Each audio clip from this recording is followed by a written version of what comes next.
Welcome to Investing Insights. I'm your host, Ivana Hampton. Investment accounts like 401ks can start to pile up the more you change jobs, and so can the number of investment providers you have relationships with. It could become a hassle to keep up with those tax deferred accounts along with your IRA and taxable investing accounts. Those may also be held with different investment providers.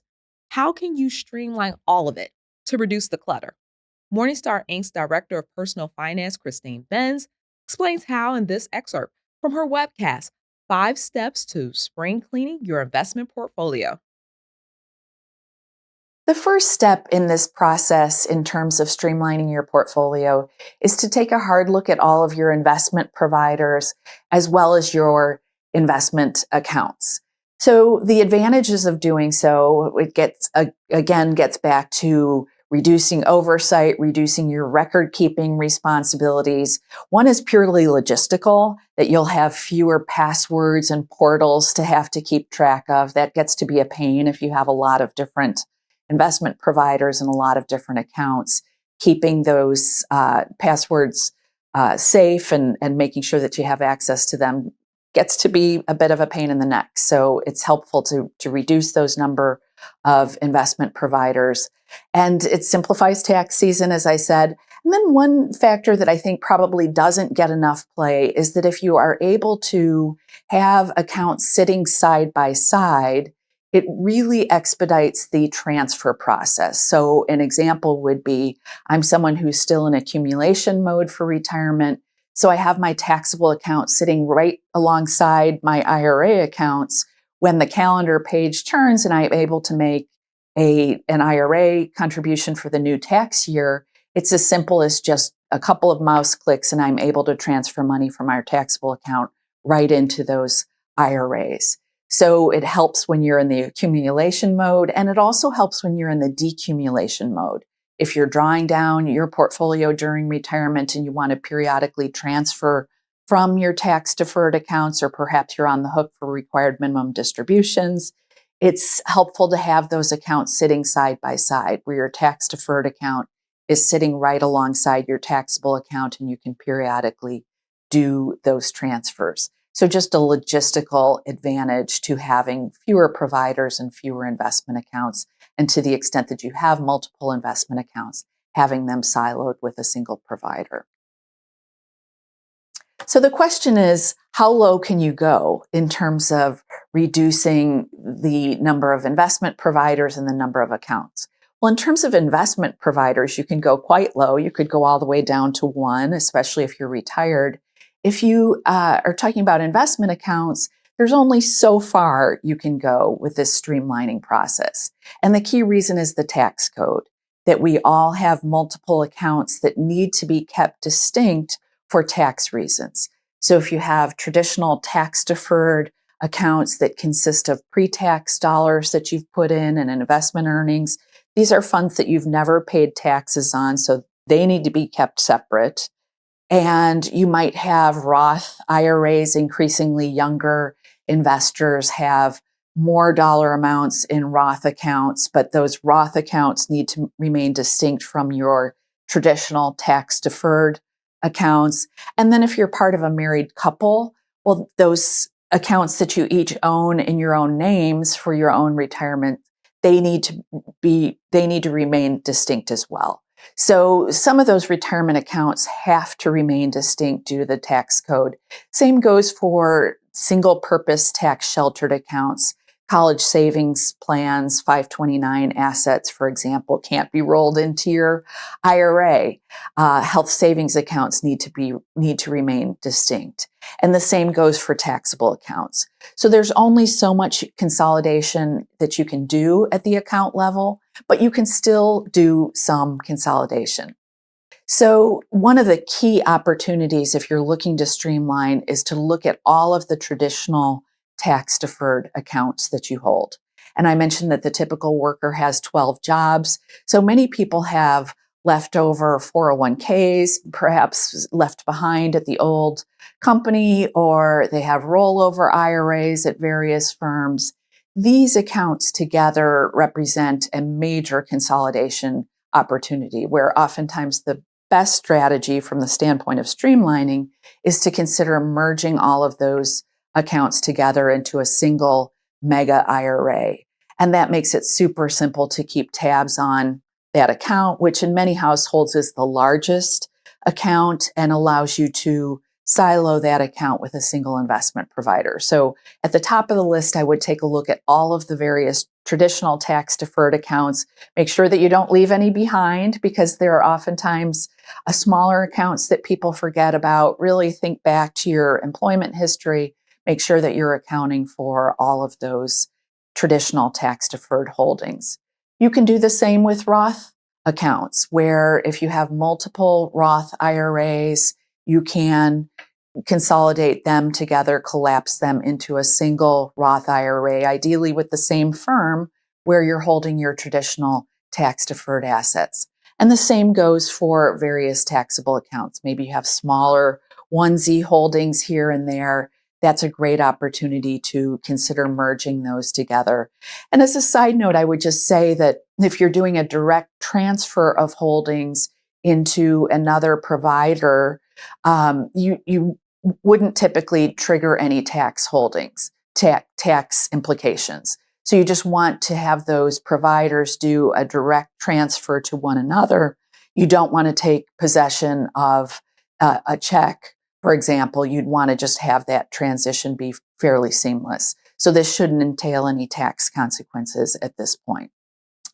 I do want to make a note. I mentioned that oftentimes, especially with those company retirement plan assets, the old rollover IRAs, often creating a supersize IRA is a great course of action. But there are a couple of reasons why you'd want to think twice about this. And ideally, you would get some advice from a financial advisor before proceeding. But a couple of reasons to consider leaving assets behind in a company retirement plan and potentially even rolling assets into that company retirement plan. One would be if for whatever reason you need extra creditor protections. Oftentimes company retirement plans are covered by better creditor protections than is the case for IRAs. And this depends on the state where you live and the laws in place in the state where you live. But check that if creditor protections are a concern. Another consideration would be if for whatever reason you have a gold-plated 401k. So maybe it's ultra low cost where you have very few administrative expenses. You have super cheap funds in the plan. Maybe you even have some custom funds that you really like. Those are considerations to potentially leaving assets behind in the company retirement plan or even rolling assets into the plan. One other consideration would be if there are investment types that you just can't find in the context of an IRA. So a really big category would be what are called stable value funds, which typically offer higher yields than you can earn on a money market mutual fund or on a high yield savings account. But they have some insurance coverage that essentially stabilizes their net asset values. Those can be attractive investment types for people to bring into retirement, especially. Another fund type that is specific to people who are covered by the thrift savings plan for U.S. government workers would be what's called the G fund, which is a kind of a cash-like account. So it guarantees stability of principal, but it offers a bond-like yield.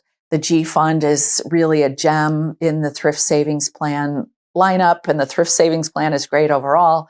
So if you are a government worker and you are looking for safety but a higher yield than what is available on a cash account, oftentimes it's potentially reason to think about staying in the TSP rather than pulling the money out and moving it into an IRA. So just some considerations to bear in mind before you really take this mega IRA idea to heart. We're trying something new on Investing Insights. We're going to give you the market's brief for the week ahead. Here's next week's rundown. 3 retailers are expected to reveal what's going on with consumer spending. Lowe's is scheduled to report its second quarter earnings on Tuesday, August 20th. Target is set to follow on Wednesday, August 21st. Macy's is due to update investors on that date as well. Now, let's take a deeper look at the New York-based retailer ahead of earnings. Macy's is working on revitalizing its brand and lifting sales. It recently rejected a takeover offer from activist investors who wanted to take the company private. It has shifted back to its turnaround plan, where a focus on luxury is part of the strategy. I spoke with David Swartz, a senior equity analyst for Morningstar Research Services, about the company. Thanks for being here, David. Thank you for having me. So let's start with Macy's is scheduled to report next week. What updates are you hoping to hear from CEO Tony Spring and his team? So Tony Spring took over as CEO earlier this year, and he unveiled a new program called Reinvent.